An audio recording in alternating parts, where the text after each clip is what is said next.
Brian Day, who has been on the board of the South African National Energy Association, with us now to talk about the privatisation of state-owned enterprises, or the idea of it, and the role, of course, of independent power producers, which follows on the discussion we've been having about Eskom this morning. Morning to you, Brian. Now, since we arranged for you to come on the show, we heard over the weekend that the board of Eskom has lost confidence in its chairman, who previously had suspended these executives. It just gets worse and worse. Yes, indeed. I think, though, that the big question is to differentiate between privatisation of Eskom and the role that the private sector can play. I think people jump too quickly to a radical, immediate privatisation of Eskom, which I don't think anyone understands as the real answer. But what is true is that the private sector has played a bigger role once there's enough certainty to create opportunity for the sorts of investment that business can respond to. And we've seen that in the Renewable Energy Independent Power Producer Procurement Program. Well, let me pause you there and talk about IPSA, which is a listed power producer, which 10 years ago looked like a great prospect with Eskom opening up and power demands. Nothing much has happened because of the obstacles. Yes, indeed. I think IPSA was ahead of its time. Many people were really hoping that there would be an opening up of the regulatory environment, which essentially involves two things. One, the granting of generation licenses to people who want to generate power without an overly constrained environment related to the integrated resource plan, and commercially viable wheeling tariffs, which essentially is a little bit like a toll to use the wires of the grid, a little bit like we use the long distance freeways in the transport sector. If those two things were resolved, I believe we would have a lot more power generated by private companies in multiple technologies, not only the renewables, which is actually being procured by government with Eskom as the buyer. The opportunity is, though, to have private PPAs, where a private entity on their balance sheet secures a power purchase agreement with an IPP, and so doing broadening the sector. Now, it's well within government's policy. Government policy around 2001, a cabinet decision, was that 30% of power would be produced by the private sector. They've started to take decisive steps in that direction, but I believe we can do more to do it outside of the procurement programs rather than only in a procurement program which is centrally controlled. Brian, you talking about some of the private sector being independent power producers. So Transnet, for example, has spoken about how they are able to generate energy due to their locomotives as they stop, they generate energy. That process, though, how far are we, and is it, are we making progress with that when we are seeing these individual companies now becoming IPPs?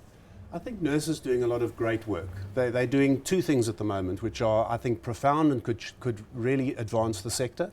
The one is looking at a wheeling advisory forum to look at what those tariffs should be.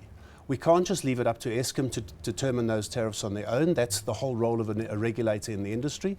And if NERSA then advances that, and in fact later this week there's a 2-day workshop where NERSA is calling Eskom and the AMEU, representing the municipalities, and some of the private sector people involved in power, to come and have a workshop type of discussion to actually work through that. The other thing is that right at the moment there's a consultation paper out of small-scale embedded generation, which is really looking at you and me, private homes, commercial businesses, shopping centres, sports stadiums, looking at installing the sorts of power generation, not only photovoltaic, but a lot of it will be solar photovoltaic, but also the opportunity, for example, if you've got a 1 megawatt or a 5 megawatt backup generator in a big shopping centre, why can we not let that run rather than have load shedding? Well, you can't speak for Eskom, but you mentioned 2001, cabinet decision, 30%.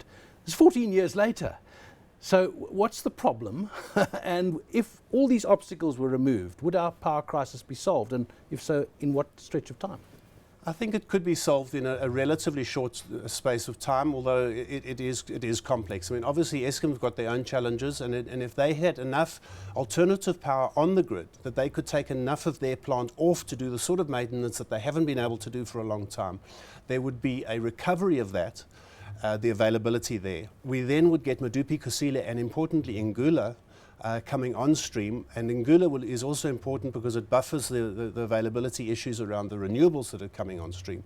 You would then have opportunity to really broaden it, and you could get to a situation where you've got the right sort of power. I think the big issue is government needs to bring all role players together to look at what do we want the design of the electricity supply industry to be in the country. Eskom have got a key role and will for in perpetuity in the different roles that they play. Importantly, the grid is a natural monopoly. Who exactly owns the monopoly is not actually the issue. The regulator regulates tariffs, technical and commercial quality of supply in terms of that. You've then got the availability of alternative power generation from big to medium to lots of very small.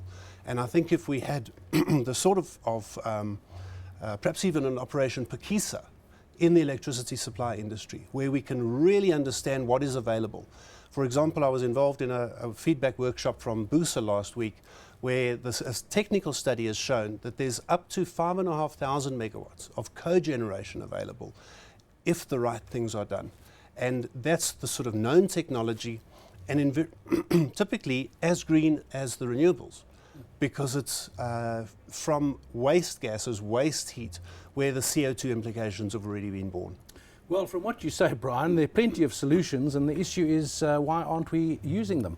And of course, the leadership issue at Eskom surely is part of the problem. That was Brian Day. He's an energy consultant, a board member of the South African National Energy Association.